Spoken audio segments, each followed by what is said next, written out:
Hello guys, welcome to our channel TechnoUniverse.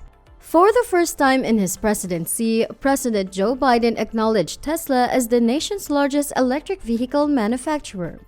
He finally uttered the word Tesla in a speech recognizing the company as the country's largest electric vehicle manufacturer. The president stated from iconic companies like GM and Ford building out new electric vehicle production to Tesla, our nation's largest electric vehicle manufacturer, to innovative younger companies like Rivian, and later adding that manufacturing is coming back to America after decades. Now, previous to this, Tesla enthusiasts got together and signed a petition on change.org to demand that the president acknowledge Tesla's leadership in the electric vehicle space, and the petition stated that Tesla has been repeatedly left out by the Biden administration in favor of other automakers such as General Motors.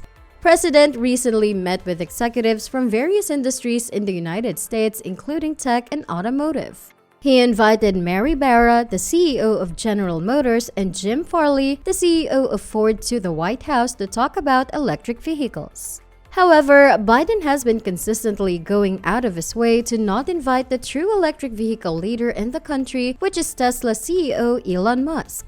The major reason why the president wants nothing to do with Tesla is that Tesla isn't affiliated with United Auto Workers or the UAW, which is the major automotive union in the country. Nevertheless, the petition which went around ended up gathering 58,000 signatures demanding that the president mention Tesla. This likely helped to lead Joe Biden to utter the word Tesla and call them the largest EV manufacturer. Elon Musk ended up replying to the tweet containing the petition reference saying, "Thanks, this made a difference." Now, this may be slightly ambiguous, however, is he referring to the petition that ended up bringing the memo to Joe Biden? Or is he referring to the acknowledgement of Tesla itself from the president? Perhaps it is likely that simply mentioning Tesla in a speech may only be the first step in warming up to the EV pioneer. Since there's a lot of work to be done in the country, and listening to what Tesla has to say may be of the utmost importance at this critical time in history. The president tweeted that China has been leading the electric vehicle race, but that's about to change. He says, "We're building a convenient, reliable, equitable, national public charging network, and it will make America more economically competitive and help the US tackle the climate crisis at the same time." Tesla is the leader.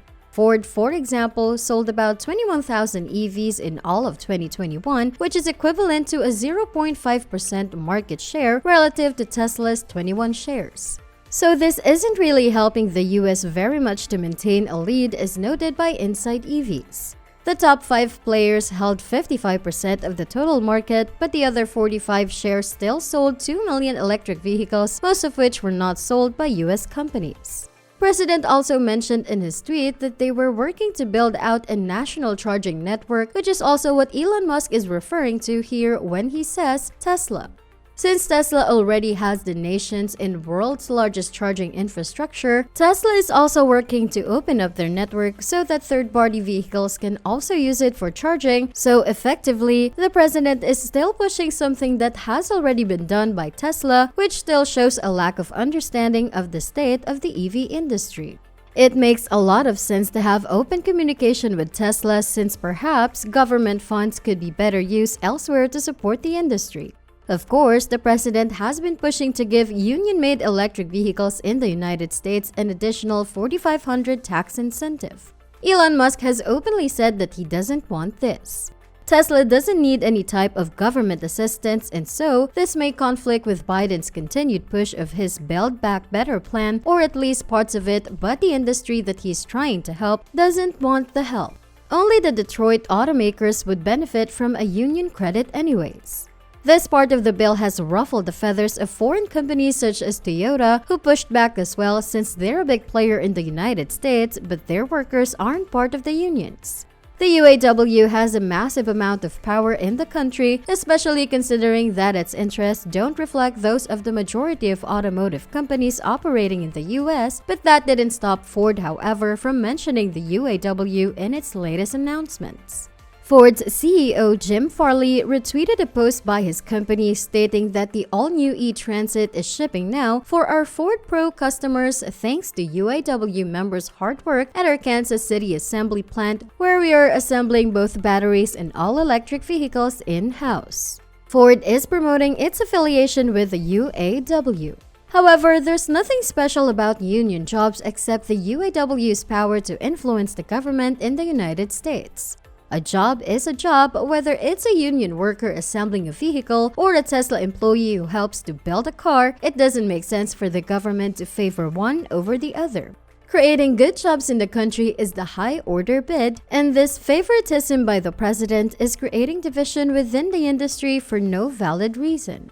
The Ford tweet also mentioned that the work was being done at the Kansas City assembly plant, which is very much being tailored to show that the cars are being assembled in the United States. Biden's Build Back Better plan was offering a relatively small additional $500 for cars built in the US, and Ford is making sure this is well known, that said. While Ford's e-Transit van is beginning to roll off the assembly line, vans use an enormous amount of batteries compared to cars since they're much larger. Ford was only able to deliver 21,000 Mustang Mach-E's in the US in all of 2021. Yet they're already taking on new projects and trying to expand their vehicle lineup before even scaling up production of their other products. Given that the industry faces major battery constraints, not only for the manufacturing of batteries, but for the materials that go inside them. Strangely, Ford has elected to start on another large vehicle, the e-Transit, which will also need to share resources with the Mach-E, not to mention the electric F-150 Lightning, which is likely to be a battery hog as well when it's released in the springtime if Ford can meet their deadlines. There was one interview with the Commerce Secretary Gina Raimondo being interviewed on CNBC. Interviewer Melissa Lee brings up the snub by the president towards Elon Musk and asks the Commerce Secretary if the communication lines are now open with Elon and the Biden administration. She replies absolutely, and that none of this is personal. These issues are way too important for anyone to have feelings. Now this is interesting because it was getting pretty personal between Elon Musk and the president. If the administration needs help, then they should treat the automotive industry CEOs equally and fairly, but ignoring and not listening to the largest electric vehicle maker in the nation is setting a bad precedent, and then asking for help from anyone or Tesla after that appears to not be in the best faith. If the government needs help from Tesla, then the line of communication needs to work both ways. All in all, it was refreshing to see the president mention Tesla for the first time. However, a mention isn't the same as taking action that is aligned with both the government and all the auto manufacturers in the country. By purposely ignoring Tesla, potentially the only hope in the country for keeping its competitiveness, the government has already gotten off on the wrong foot, and so the Biden administration will likely be required to continue to mend the relationship with the largest electric vehicle maker in the nation. So that's a wrap for today. Thank you for watching. If you would like to receive updates about more tech-related news, do not forget to like and subscribe to the channel and hit the bell icon for more updates. Do you think the president's mention of Tesla was a good starting point?